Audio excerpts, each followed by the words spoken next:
Well, tonight, a Clearwater retirement community is in chaos after nearly the entire HOA board just resigned. Yeah, and one of the neighbors reached out to ABC Action News reporter Michael Paluska to voice their concern. So tonight we're listening to how threats and infighting are putting people on edge.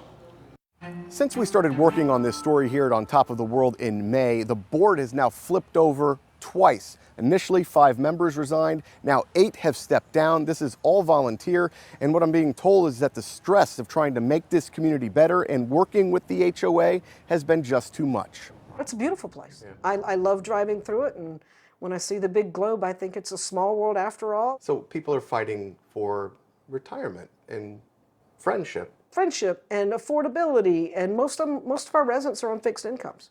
And any increase at all is a burden for them. Oh, it's beautiful here. I mean, we enjoy the amenities. We go to the pool all the time.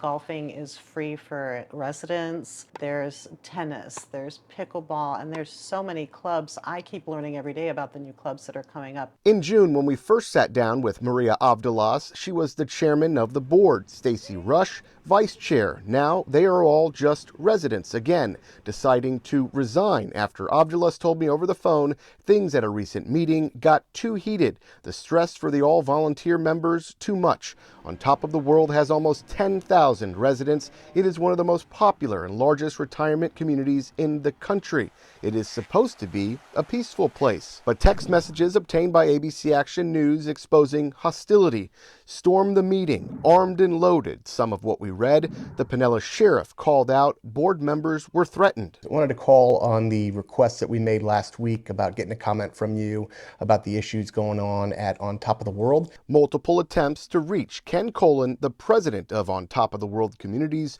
were not returned. And it's the wild, wild west is what I tell my clients when it comes to homeowners association issues. Sean Lopez is a real estate attorney. He is not connected with On Top of the World. That's pretty rare. I don't typically hear, or nobody comes into my office and say, everybody quit overnight. It's usually the opposite, that they refuse to quit. Lopez tells me the new HOA law that went into effect July 1st is a good start to protect residents, but a lot more needs to be done. We have what I call these rogue outfits with individuals who take it upon themselves to police the entire community. And it's gone a little too far. You know, we've lost that neighbor to neighbor feel. Your home is supposed to be your sanctuary, not a place of battle.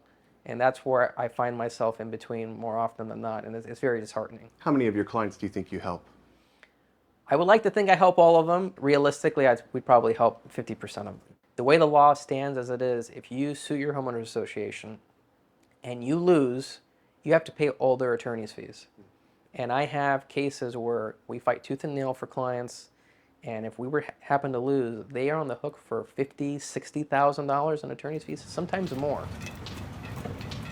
The only reason I got into it was because I had a chronically disruptive elevator. It kept breaking down, and there was nothing I could do.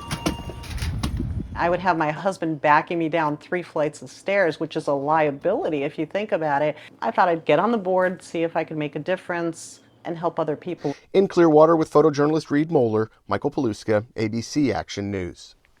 All right, so what happens next here? Well, with a lone board member, the HOA was defunct, unable to perform any of their duties. But we just learned today that a special meeting was called last night, in fact, and the board is now back operating with 5 board members.